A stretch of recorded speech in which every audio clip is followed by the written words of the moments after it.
Hey Hooper, it's Deanne Love here, and since so many of you loved the TikTok and Instagram short 3 ways to step through your hoop, I am going to do it as a full tutorial and a breakdown. And if you stick around until the end, I'm going to show you some modifications and transitions to get in and out of these 3 cool step throughs. Now, I love step throughs because you can use any hoop, any size that you like. They're for any level, and they are like stepping through the portal of creativity. So you are actually moving through your circle. So grab your hoop and let's get started. Step through number 1, I learned as the revolving door, and it's when we have our hoop in this vertical plane and we swing it around like a donut. Well, I imagine that a donut. And so what's going to happen is if it's in your right hand, your thumb is up and you're going to swing to the left. If it's in your left hand, your thumb is also up and you swing to the right. And so you revolve or you hinge the hoop through your hand. And generally, while there are so many different variations, the foundation move is to keep the hoop in this vertical plane. If it's in your right hand, left leg goes through, head, step down and reposition. As the hoop continues to come around, pick your second leg up and you have stepped through your hoop. You also can play with bending your knees or keeping your legs straight. And I highly recommend, if you want to bring a little bit more energy to your hooping, that you put in a little hop, a little jump, a little step, and maybe a turn. But let's get into those variations and transitions at the end of this video, because the second step through that we're going to do, we're going to start by stepping through and then we'll do a crotch trap. So the hoop is generally on the horizontal plane like this, but it doesn't matter. The cool thing is, like, you might be doing a whole bunch of things and then you decide to do the step through with crotch trap. So I'm going to use my right hand for this one. You can use your left. Right hand, the right leg, the left arm, and the head go through. And your left leg will be at the back if you started on your right, but mirroring opposite if you started on your left. Your front leg's going to step down, and as you do that, you are going to bring your back leg like your inner knees have magnets. And then that back leg heel is going to go towards your booty. And if you let go, you're going to take your hand from holding the hoop to in front of your crotch and catch the hoop. So step through, step down, back leg, hand in front. And now you're ready to play with your hoop. Okay. The third step through is a continuous step through. For me, this is an old school move. So you can start in a whole bunch of ways, but let's just start in a stationary position here. So I'm going to start with my right hand. I'm going to step through the side of the hoop with my right leg. And when I do that, this is a continuous, like, alternating side, left, right move. I'm going to take my left hand to the front with my thumb towards my body and palm down on the inside of the hoop. Because when I do that, and you can test this out for yourself, when I do that, I can swim all the way back to my booty. And then what I do on one side, I do on the other. Duck head, thumb towards, palm down, swim all the way back. Now, if I didn't put my thumb towards my body, if I held the hoop kind of like this, then my arm only goes so far and it gets really awkward and clunky. And what we want to go for is this continuous driving back, swimming back of the hand. And give yourself some time if you need to. Set yourself up. Generally have the hoop like in the center, even though you're off to one side and then off to the other side. And take your time. So thumb towards the body, palm down, swim back, step through, swim back, step through, and eventually you'll get fluid motion.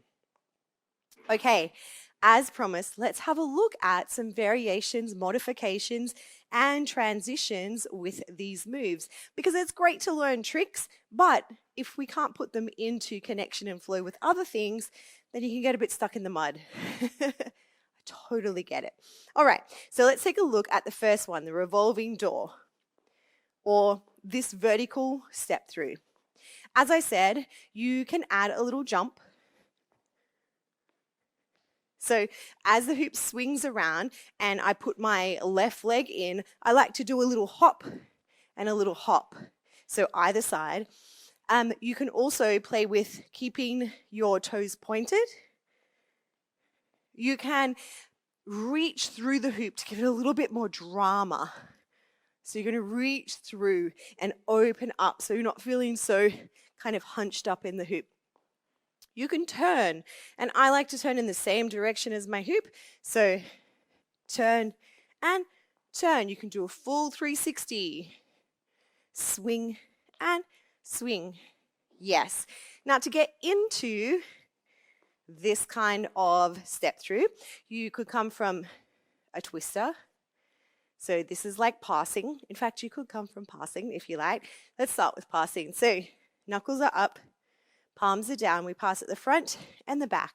The front and the back. The next time the hoop comes into your right hand if you're going around to the left, or your left hand if you're going around to the right, you can take it into the vertical and step through. So that would look like this. And if you would like to do it with the helicopter, the two-hand helicopter or the twister, you're going to twist your hoop each time you pass. Twist and pass, twist and pass. This gives it a little bit more energy. And the same rules apply. The next time you're ready to step through, you'll go from twisting the hoop to holding it in the vertical. Then you can practice going back to twisting. You can step through after spinning above the head. So you're creating this energy above the head, and you can bring it down and go into a step through. That's a fun one. You can basically do this kind of step through from any point that you like. Maybe you're weaving and you want to stop and step through. It's a fun one to bring some more dynamic energy to your hooping. So let me know in the comments down below how you transition into that vertical step through. Now let's take a look at this crotch trap step through. This is one of my favorites.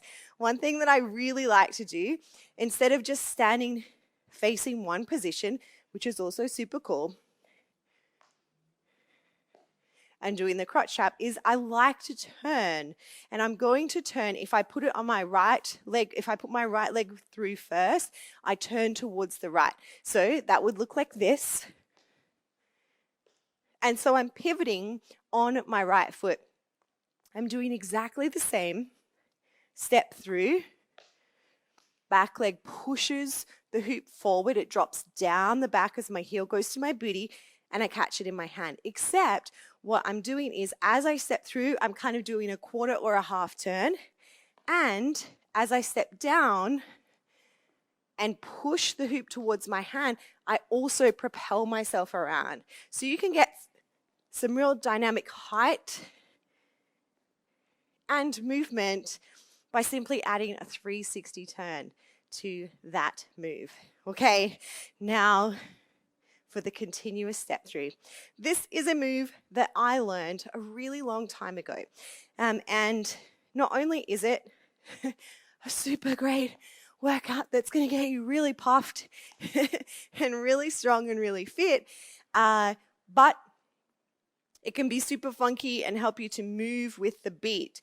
So when I first learned, I learned from a backwards spin. And that meant that the timing had to be on. But here's a little tip. If you are going from a backward spin or a dynamic move and you want to open up the gap just for a moment, you're going to hold your hand down and squeeze the hoop and then step through. And once you practice that, thumb towards your body, then you can easily go. It's like a skipping rope. 1, 2, 3, step, in. So it's really cool for spatial awareness and hoop timing. Now, of course, there are so many other ways that you could transition into this, maybe from a reverse weave. Next time it's on the side that you're going to step through, same hand, same leg. You could move into it from there. You could, perhaps any kind of play, even from a hoop play behind in the back frame or the back plane. If you're working front and back plane moves, you can do that. You're simply going to step towards your hoop, so you'll angle your body that way, and then you could go into this step through. That's a really cool thing to do if, say, your audience, if you're performing for the camera or for humans, instead of doing your continuous step through this way with your hips facing the audience, which is very cool. You can even get down and up without doing the step. Doing it with your side hip or your profile facing the audience is quite cool as well. And then, just to wrap up, there is also the opportunity to go 360 with this, and I do have a whole other tutorial, I think, that I did in Berlin once, about a 360 step through. So, as you're stepping through, you can turn around in a circle. Okay, let me know, as always, down below in the comments if you love this tutorial, if you're using it in any way in your hoop flow, and all of the different variations and modifications that you create based on these 3 step throughs: the vertical, the crotch trap, and the continuous. Enjoy them all. Go and see the short little shoot on TikTok or Instagram. And big hoop love from me to you. Mwah.